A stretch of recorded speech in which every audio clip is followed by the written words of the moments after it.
सभी को good evening. हम लोग आज देखेंगे क्लास में ज्योग्राफी का पिछले लेक्चर में जो पढ़ लिए थे कंचनजंगा तक कंप्लीट हो गया था। तो आज का टॉपिक जो स्टार्ट कर रहे हैं वो दर्रा के बारे में पढ़ेंगे, ठीक है ना। और बहुत सा दर्रा भी देख लिया गया था, सिर्फ उसे आज रिवीजन करना है। चलिए तो सारे लोग राइट डाउन कीजिए, लिखना स्टार्ट कीजिए। दर्रा, दर्रा को क्या बोला जाता है? तो दर्रा को फॉल बोला जाता है। दर्रा को इंग्लिश में क्या बोलेंगे? फॉल बोलेंगे, फॉल, ठीक है ना। सॉरी, गैप बोला जाता है, दर्रा को गैप, फॉल नहीं बोलेंगे। फॉल मतलब जलप्रपात हो जाता है, ठीक है ना। क्या कोई दिक्कत है? लिखिए दर्रा क्या होती है, लिखिए इसमें। पर्वतीय क्षेत्रों में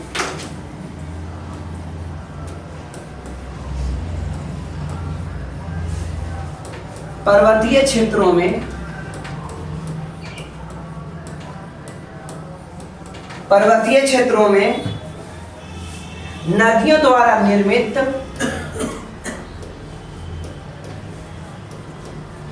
नदियों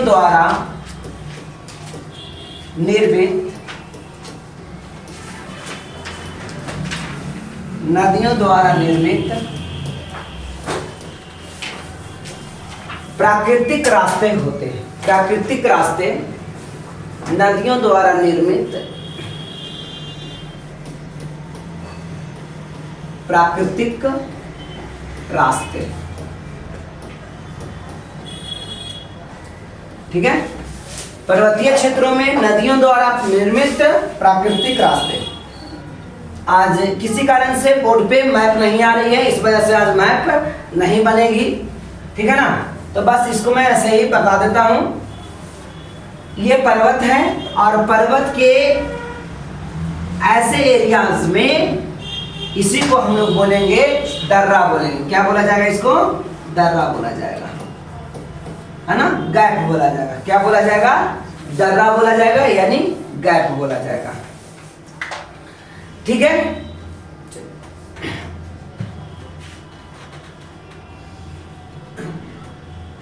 तो बारी बारी से सभी दर्रों के बारे में अध्ययन करते हैं। सबसे पहले हेडिंग दीजिए नाथुला दर्रा। नाथुला दर्रा कौन सा दर्रा है ये? नाथुला दर्रा। क्या आप लोग बता सकते हैं कि नाथुला दर्रा कहाँ है? सिक्किम में। नाथुला दर्रा सिक्किम में है ना। यहाँ पे दो दर्रे हैं, एक नाथुला दर्रा, दूसरा जलेपला दर्रा। तो किस तरफ नाथुला या किस तरफ जलेपला? जब आप छोटा एग्जाम दीजिएगा कोई एकदम रेलवे टाइप, तो आपको पूछेगा कि सिक्किम में कौन सा दर्रा है, तो खत्म हो गया, ठीक है ना। उससे आपको कोई फैक्ट नहीं मिलेगा। लेकिन जैसे ही से ऊपर एग्जाम में बैठिएगा तो नाथुला क्वेश्चन ही नहीं है, सिक्किम क्वेश्चन ही नहीं है। वहां पूछेगा सिक्किम के किस तरफ से और दर्रा के कहां से कहां मिलाया जा रहा है, ठीक है ना। नाथुला से क्वेश्चन नहीं बनेगा। तो यहाँ पे लिखिए नाथुला दर्रा डोकलाम के नजदीक है। कहाँ पे है? डोकलाम। और कुछ दिन पहले डोकलाम में झड़प हुई थी भारत और चीन के सैनिकों में, है ना। तो डोकलाम के नजदीक है। और अभी तवांग वैली में अभी झड़प हुई है, ठीक है ना। और उस समय हुई थी डोकलाम में, डोकलाम के पास।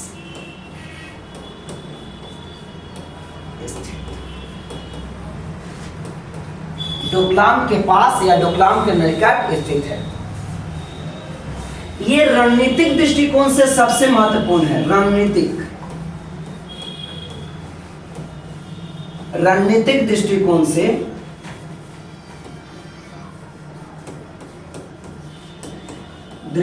से रणनीतिक दृष्टिकोण से काफी महत्वपूर्ण है।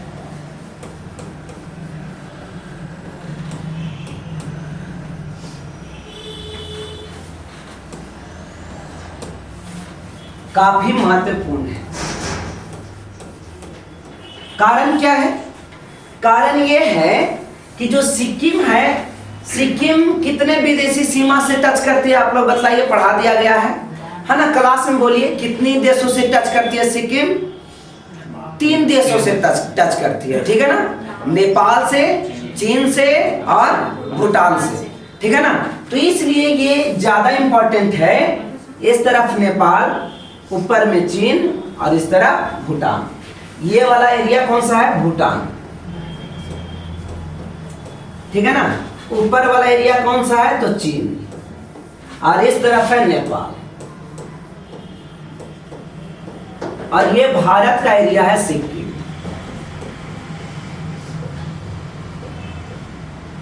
इसलिए कहा गया ये रणनीतिक दृष्टिकोण से सबसे इंपॉर्टेंट है, ठीक है ना। ये रणनीतिक दृष्टिकोण से ये इंपॉर्टेंट है, याद रखिएगा। रणनीतिक दृष्टिकोण से ये क्या है? बहुत ज्यादा इंपॉर्टेंट है।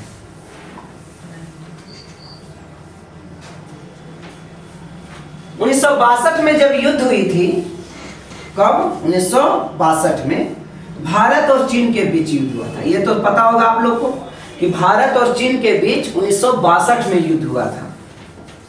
1962 के भारत चीन युद्ध के बाद भारत चीन युद्ध, भारत चीन युद्ध, भारत चीन युद्ध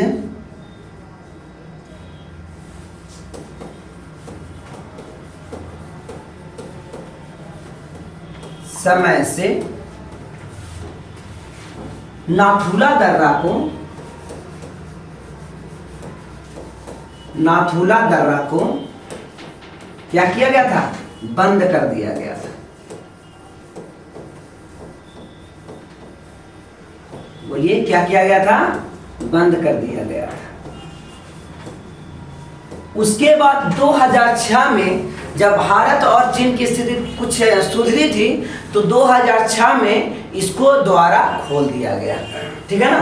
तो यहाँ पे लिखते हैं कि 2000 कितना में? 2006 में इस दर्रा को, 2006 के बाद इस दर्रा को पुनः खोल दिया गया, पुनः खोल दिया गया। कब खोला गया? 2006। और बंद कब हुई? 62 में। भारत चीन युद्ध के समय 62 में बंद कर दिया गया, उससे बंद ही रहा।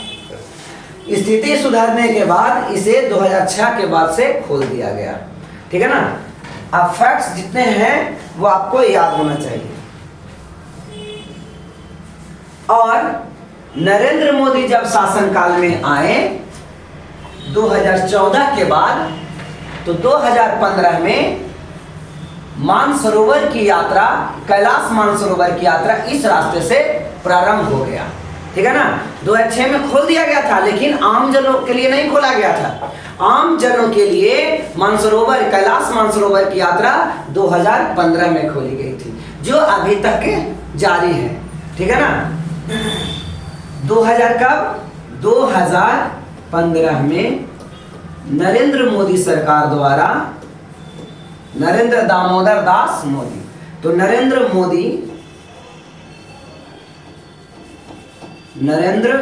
मोदी सरकार द्वारा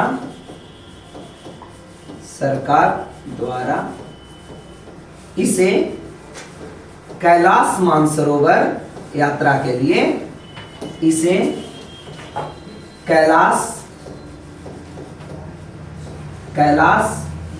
मानसरोवर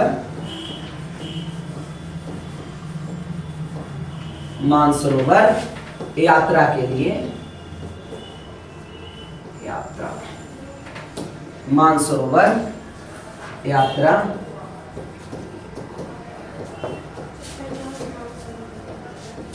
के लिए,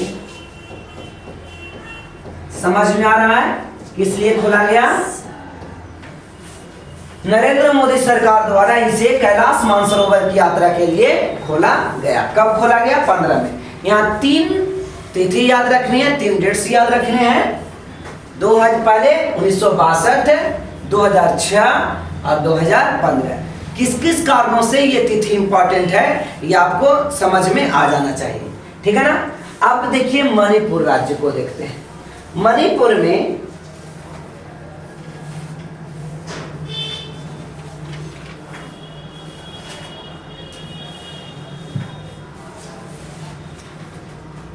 आगे बढ़ाएं, बढ़ाएं।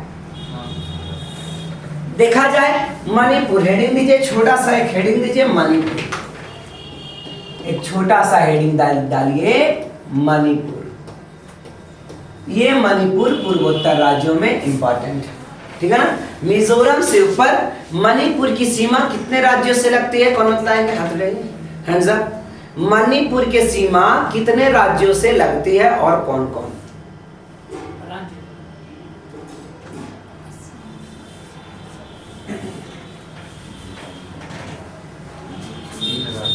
हाँ, 3 राज्यों से। कौन कौन? असम, 7 सिस्टर है तो असम तो लगेगा ही लगेगा, ठीक है। असम अब बोल के काबिलियत वाली बात नहीं किए, ठीक है ना। आपको मैंने कितना इंपॉर्टेंट कोड दिया था, है ना।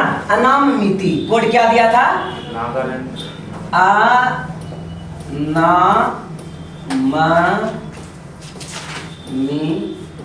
अनाममिति, है ना।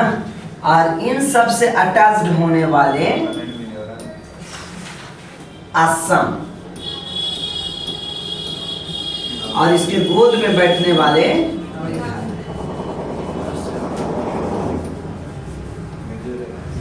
ठीक है।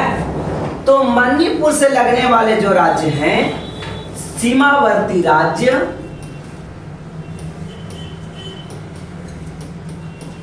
सीमावर्ती राज्य कौन कौन है?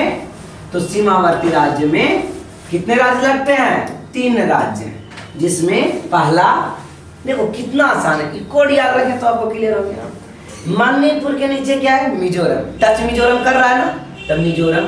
माँ के ऊपर क्या है? नागालैंड, ठीक है। नहीं तो 7 सिस्टर किसी के इतना बस में नहीं कि याद कर लेगा, बिना कोड का याद नहीं हो सकता। इतना छोटा एरिया, कितना छोटा, और राज्य कितने हैं, समझ में आ रहा है ना। बहुत से राज्य हैं और एरिया बहुत छोटा है।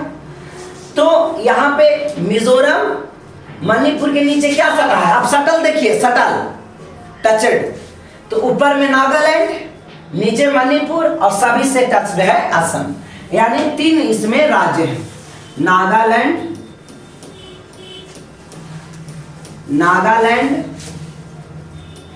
मिजोरम,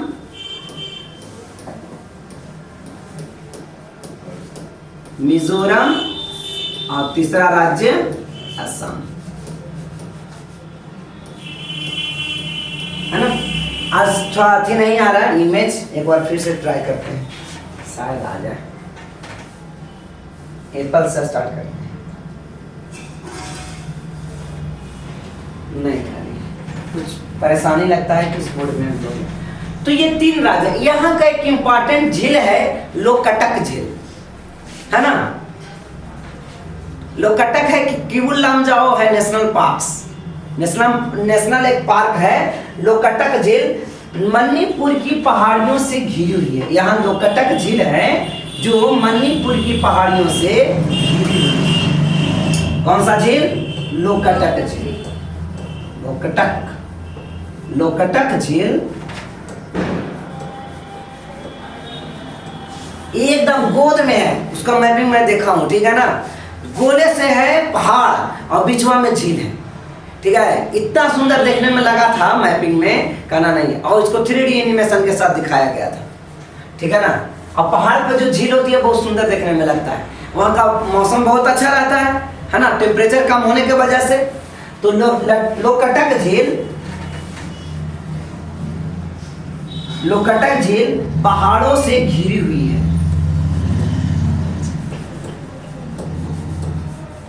पहाड़ों से घिरी हुई है।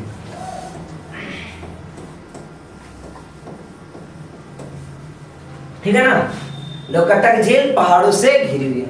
एक फ्लोटिंग नेशनल पार्क्स है, पार्क्स, तैरता हुआ उद्यान। ये विश्व का एकमात्र तैरता हुआ उद्यान। अभी है कैसे? मैप आता तो मैं बतला देता कि कैसे वो किबुल लामजाओ नेशनल पार्क है, जो तैरता फ्लोटिंग नेशनल पार्क है वो, ठीक है ना। अगले दिन यानी कल ही आपको मैं बतला दूंगा मैपिंग के साथ कि कैसे वो है। चलिए तो इसमें लिखिए Keibul Lamjao national park. Next point लिखिए किबुल लामजाओ नेशनल पार्क।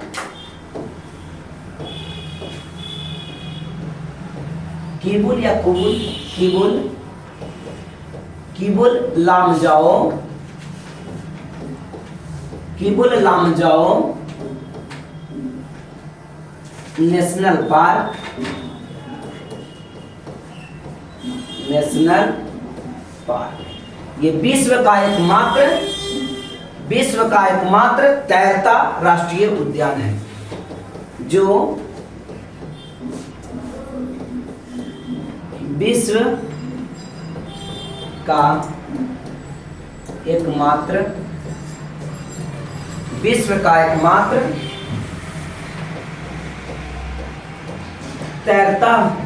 तैरता नेशनल पार्क है, राष्ट्रीय उद्यान है, राष्ट्रीय उद्यान।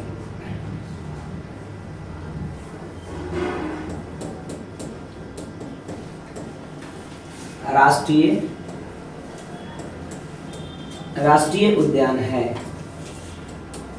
ठीक है। किबुल लामजाओ नेशनल पार्क जो विश्व का एकमात्र फ्लोटिंग नेशनल पार्क है, तैरता राष्ट्रीय उद्यान है।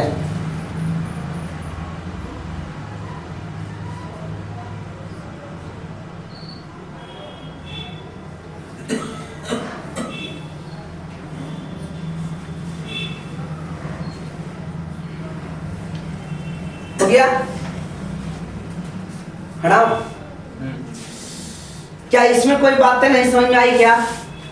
तो मणिपुर, सीमावर्ती राज्य, नागालैंड, मिजोरम और असम है, ठीक है ना। अभी याद हो जाना चाहिए, घर के लिए नहीं रखना है, ठीक है ना। पढ़ाई मतलब आपको क्लास में क्लियर हो जाना है ना। पढ़ने के लिए बहुत सा चीजें, ठीक है। जितना सब्जेक्ट हम पढ़ाते हैं उतना में आपको ज्यादा कुछ नहीं पढ़ना पड़ता होगा। तो सीमावर्ती राज्य नागालैंड, मिजोरम और असम। एक चीज अक्सर भूलने वाली एक क्वेश्चन होती है कि मिजोरम ऊपर है कि मणिपुर ऊपर है। क्या होता है ना, जो लोग नहीं पढ़ते उनको तो टेंशन नहीं है ना, जो मैपिंग नहीं देखते उसको तो कोई मतलब है नहीं उससे। लेकिन जो मैपिंग के साथ में मेहनत करते हैं वो भूल जाते हैं कि मणिपुर ऊपर है कि मिजोरम ऊपर है। उसके लिए याद रखिए, यहां से जो ऐसे राज्य गई ये हो गया त्रिपुरा, ये क्या है त्रिपुरा। और ये ऊपर में अरुणाचल प्रदेश, नागालैंड, मणिपुर, मिजोरम आता है। तो ये है त्रिपुरा, ये नीचे वाला क्या है त्रिपुरा, और ये है मिजोरम, और इसके ऊपर है मणिपुर। ये क्या मिला मणिपुर, है ना। अब याद कैसे रहेगा? याद ऐसे रहेगा कि मणिपुर और त्रिपुरा में ओढ़ावल है, जो नीचे है दोनों, है ना, दोनों लटका हुआ है। जिसमें ओढ़ाया हुआ है, अब आपको उतना तो नजर आ जाएगा ना। तो त्रिपुरा में भी ओढ़ाया हुआ है त्रि ऐसे, और मिजोरम में भी ओढ़ाया हुआ है। तो जो ओढ़ाया हुआ ना वो सबसे लटकल है भारत के नीचे, ठीक है। समझ में आ गया ना, पूर्वोत्तर राज्य में। ओके, तो यहां से बताओ इसमें कोई दिक्कत है? इसमें नाथुला दर्रा में, नाथुला दर्रा क्या था, डोकलाम के पास स्थित है। ये रणनीतिक दृष्टिकोण से सबसे इंपॉर्टेंट है, ठीक है ना। यहाँ अगर किसी प्रकार से अगर सेना में कमजोरी हुई तो हमारा एरिया यहाँ से छीन सकता है। और यहीं पे एक चिकन नेक है। चिकन नेक समझ में आता है? कोई नाम सुने चिकन नेक? हाँ, मुर्गी के नेक होता है, उसको करता है काट, लेकिन सातों सिस्टर है। हाँ, सेवन सिस्टर, बिल्कुल राइट। सेवन सिस्टर अलग हो जाएगा। ये यहाँ पे जो कॉरिडोर यहाँ पे बनाते हैं, ठीक है ना, ये सिक्किम ऊपर वाला एरिया। अब यहाँ से ये चला जाता है अरुणाचल प्रदेश, नागालैंड, मणिपुर, मिजोरम, त्रिपुरा, असम, मेघालय। अब मेघालय से थोड़ा सा ऐसे आओगे तो यहाँ पे एकदम थोड़ा सा कॉरिडोर बचता है ना। पता है, ये एकदम थोड़ा सा। और यहाँ पे अगर गड़बड़ हुआ तो क्या होगा, ये बॉर्डर बंद हो जाएगा। और जब बंद हो जाएगा तो समझ में खत्म हो गया, सेवन सिस्टर इधर खत्म हो गए, है ना। देखिए इसका यही तरीका नहीं है। हम लोग यहाँ बिहार में, कभी बिहार में आंदोलन ऐसा नहीं हो कि हम लोग को अलग राज्य मांग करना है, लेकिन पूर्वोत्तर राज्य ऐसा नहीं है। पूर्वोत्तर राज्य में समय समय पर अलग देश की मांग करते रह रहा है ना सर। अलग देश समय समय बहुत बार किया है, ये नहीं कि आज की बात नहीं है, बहुत बार किया है। अच्छा, अब आपको नरेंद्र मोदी की सरकार में आपको कुछ नजर आ रहा होगा कि पूर्वोत्तर आई है। नहीं तो हम लोग जब अपना एज में रेडियो पर समाचार या कुछ सुनते थे ना, तो कभी मणिपुर नामे नहीं आता था, खाली बस किताब में याद किए थे देश और भारत राज्य और राजधानी, एक अलावा नाम सुनने को नहीं मिलता था। लेकिन आज है ब्रिज बन रहा है तो ये हो रहा है, मतलब डेवलपिंग का कार्य है अभी। अब नहीं तो आज बताइए, आदमी को अगर रहने का अच्छा मिलेगा नहीं तो लोग कहने भी बात करेगा। एक को देखा जा रहा है बढ़िया नजर से और दूसरे को देखा जा रहा है खराब नजर से, तो दिक्कत तो आएगी ही आएगी, ठीक है ना। लेकिन देखिए अभी ये कोई ऐसा परेशानी नहीं है, ठीक है ना। हम किसी को बड़ाई नहीं कर रहे हैं, ऐसा नहीं समझिए कि हम मोदी सरकार को बड़ाई कर, नहीं, जो काम हुई है उसकी हम कर रहे हैं, है ना। इसमें एक सबसे इंपॉर्टेंट काम यहाँ पे था, है ना। इस सरकार के अगर काम गिनाऊं तो सबसे ज्यादा इंपॉर्टेंट ये वाला, ये बांग्लादेश है। ये कौन है? बांग्लादेश है। बांग्लादेश के इधर पश्चिम बंगाल आता है, ठीक है ना। ये वाला पश्चिम बंगाल है, ये सब राज्य सटती है। ये पश्चिम बंगाल और बांग्लादेश यहीं पे हेर फेर था बहुत ज्यादा। ऐसा एरिया देखिए, बांटने वाला तो बांट करके निकल गया। भारत और बांग्लादेश के यानी भारत पाकिस्तान वही लोग बांटे थे, कौन? रेडक्लिफ महोदय बांटे थे। ये बांट के निकल गए, बस एक चार्ट लिए होंगे और एरिया खींच दिए, ये चलो ये पूर्वी पाकिस्तान हो गया, ये पश्चिम है, और बीच में बच गया ये भारत हो गया, है ना। ये तो बांट के निकल गए। लेकिन ऐसा हुआ कि कुछ आदमी का खेत जो है बांग्लादेश में चला गया और उसका घर है भारत में। इनका रहन सहन, वेशभूषा, बोलचाल सब बांग्लादेशी था, ठीक है। ये लोग ढाका को ज्यादा इंपॉर्टेंस देते थे और थे कहां पे? भारत में। और कुछ लोग ऐसे बांग्लादेश में चले गए, देखिए हमारा अक्सर बॉर्डर ऐसे तिरछा रहता है, हम लोग छापते हैं तो ऐसे मोड़ मार के, तो ये हो जाता है कि इंपॉर्टेंट एरियाएं चल जाती है, कुछ उधर और कुछ उधर। तो कुछ भारत के, सॉरी, बांग्लादेश में कुछ ऐसे लोग निवास कर रहे थे इस बॉर्डर पे कि भारतीय हैं, सब तरीका से भारतीय हैं, बोली भी भारतीय है, मतलब हमारा जैसा है, ठीक है ना। पहनावा ओढ़ावा, राजनीति रिवाज, जितना कस्टम्स है सारा चीज भारतीय थी। लेकिन ये चले गए कहाँ? बांग्लादेश में। तो उनको क्या परेशानी नहीं होगी? इधर वाले कोई परेशानी, उधर हमेशा मांग कर रहे, हमेशा मांग रहे, कभी नहीं सुलझता था। लेकिन इस बार मोदी सरकार में ये चीज सुलझी थी, ठीक है ना। तो जहां जहां अच्छा काम हुआ उसको तो भाई करना पड़ेगा, ठीक है ना। महंगाई का मुद्दा नहीं लाएंगे। चलिए, तो नाथुला दर्रा आपको समझ में आ गया, मणिपुर समझ में आ गया। अब आगे हम लोग हेडिंग दीजिए मध्य हिमालय। टॉपिक खत्म हो गया ग्रेटर हिमालय, एक एक कोना कोना एकदम चप्पे चप्पे उसका छान लिया गया, ठीक है ना। कोई एग्जाम लीजिए, एकदम कोई भी मेंस लिखिएगा तो आपको उसमें शब्द मिलेगा, है ना। हमने तो थोड़ा सा इसे याद कीजिएगा तो वो लाभ अब एग्जाम में क्वेश्चन नहीं है। जो वीडियो लूसेंट पढ़े अब वो क्वेश्चन एग्जाम में नहीं है, गायब कर दिया, वहां से हटा दिया, एलिमिनेट कर दिया। क्वेश्चन अब कुछ स्टैंडर्ड पूछा जाने लगा, ठीक है ना। तो इस वजह से जीके थोड़ा सा लेवल, अब पहले गया में ही जीके का कोई कोचिंग नहीं था मेरे एज में। जब मैं पढ़ता था तो जीके का उतना कोचिंग नहीं रहता, खाली मैथ चलता था, रीजनिंग चलता था, ये सब जीके का नहीं। लेकिन आज जितने सबसे इंपॉर्टेंट जो शक्तिशाली टीचर बोलो, ठीक है, वो सब जीके के हैं। खान सर का नाम सुनते हो, मैथ का वैसे बढ़िया टीचर का नाम बताओ जो खान सर से ऊपर हो, ऐसा कोई है? बिल्कुल नहीं है। यानी जितना मणिकांत सिंह, सब जीके का ही एक्सपर्ट टीचर आपको मिलेंगे, मैथ वगैरह का नाम ही नहीं है। क्यों? पहले इस ढंग का नहीं था, लोग को रेलवे से में काम चल जाता है, घर में लूसेंट पढ़ लिए, ये पढ़ हो गया। लेकिन अब नहीं, मैथ 6 महीना में तैयारी किया जा सकता है, लेकिन जीके 6 महीना में तैयारी नहीं किया जा सकता है। जीके को तैयारी करने के लिए आपको 3 साल का मेहनत चाहिए, ठीक है ना। चलिए, तो स्टार्ट करते हैं। आज का नया टॉपिक क्या है? मध्य हिमालय। हेडिंग दीजिए, अच्छा से डिजाइन से हेडिंग दे दीजिए, मध्य हिमालय। मध्य हिमालय, ये बोले खत्म हो गया यार।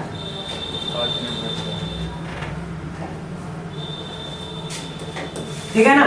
ये मध्य हिमालय, मध्य हिमालय को लघु हिमालय भी कहते हैं। बोलिए क्या कहते हैं? लघु हिमालय भी कहते हैं।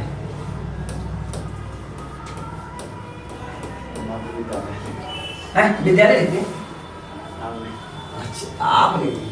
चलिए, लघु हिमालय बोलेंगे, मिडिल हिमालय। लघु मतलब होता है शॉर्ट, ठीक है ना। ये मिडिल हिमालय, और शिवालिक हिमालय का निर्माण इसका बहुत दिन के बाद हुआ था, ठीक है। तो ये दो हिमालय, एक मध्य हिमालय बृहद हिमालय और दूसरा लघु हिमालय। तो ये देखिए मैपिंग नहीं है, तो बिना मैपिंग के सहारे समझने की कोशिश करते हैं, ठीक है ना।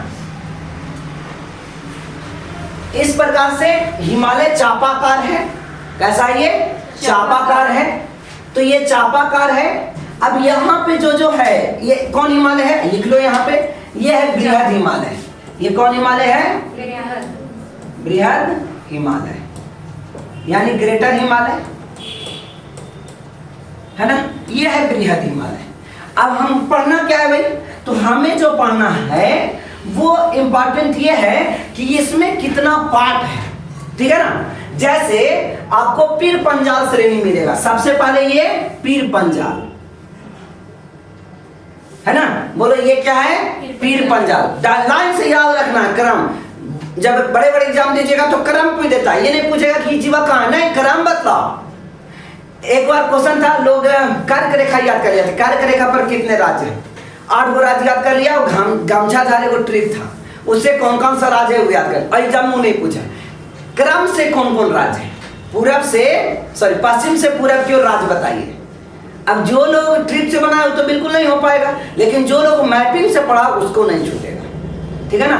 ट्रिक कब चाहिए? जब कंफ्यूजन हो रहा है। आप स्टार्टिंग में ट्रिक बना लेते हैं, ठीक है ना। तो एक एक याद रखेंगे। अगला जो है वो धौलाधर है। नेक्स्ट श्रेणी कौन है? धौलाधर। एक हो गया पीर पंजाल, ठीक है, दूसरा हो गया धौलाधर। पीर पंजाल, धौलाधर। उसके बाद है नागटिब्बा, ठीक है। ये क्या है? धौलाधर। पीर पंजाल, उसके बाद धौलाधर, उसके बाद नागटिब्बा, उसके बाद मसूरी, और मसूरी के बाद महाभारत की श्रेणी, ठीक है। मसूरी के बाद महाभारत की श्रेणी। ये सब श्रेणियां हैं। पहाड़ और पहाड़ी में अंतर है। पहाड़, हाइयर पीक को पहाड़ बोला जाता है, और जो ऐसे ऐसे बहुत दूर तक फैला रहता है उसको पहाड़ी कहते हैं। बोलो क्या कहते हैं? पहाड़ी, है ना। इंग्लिश में इसका अच्छा मीनिंग किया गया है, लेकिन हिंदी में समझ में नहीं आता है। इंग्लिश में है जैसे रेंज बोला गया, पहाड़ी को क्या बोला गया? रेंज। और रेंज का मतलब दूरी होता है। ऐसे ये कितना रेंज है, तो ये दूरी होती है ना, तो पहाड़ी हो गई यहाँ से यहाँ रेंज। और उसको या तो माउंटेन बोल दो, पहाड़ को माउंटेन बोल दो, या फिर पीक बोलो, चोटी। माउंटेन की ऊपरी परत को चोटी कहा जाता है। समझ में आ गया? तो इंग्लिश से प्रोनाउंसिएट करोगे तो अच्छा समझ में आएगा, और हिंदी में पहाड़ और पहाड़ी है, ठीक है ना। ऐसे पहाड़ी श्रृंखला कही जाती है। अब एक का नाम लिखते हैं, आप लोग साथ दीजिएगा, है ना। एक्यूरेट बोलिएगा, सही सही बोलिएगा, सोच करके बोलिएगा। ये कौन सा श्रेणी है? बोलो एक बार। ये पीर पंजाल है। कौन सा श्रेणी है? पीर पंजाल है। पीर पंजाल है। ये कौन सा श्रेणी है? धौलाधर है। पीर पंजाल, धौलाधर, धौलाधर, धौलाधर। ये क्या है? नागटिब्बा। बोलो एक बार, ये क्या है? नागटिब्बा। डिब्बा नहीं, टिब्बा। इसके बाद क्या है? बताइए। मंसूरी या मसूरी, मसूरी, मंसूरी। उसके बाद ये क्या है? ये तो महाभारत की श्रेणी है, महाभारत श्रेणी। ये सब पर्वत श्रृंखलाएं हैं। ये सब क्या है? बोलो एक बार। ये पर्वत श्रृंखला है, ठीक है ना। हाँ, हाँ। अच्छा टाइम, चलिए टाइम ध्यान दीजिए, इसको कम से कम कर लो। ये पीर पंजाल, धौलाधर याद होना चाहिए, आप घरे नहीं। हम क्रम पूछेंगे पहला स्थान पर कौन है, ठीक है ना। पीर पंजाल, धौलाधर, नागटिब्बा, मसूरी, महाभारत के श्रेणी। फिर से पीर पंजाल, धौलाधर, नागटिब्बा, मसूरी, महाभारत की श्रेणी। तो आज का क्लास बस इतना ही, ठीक है ना।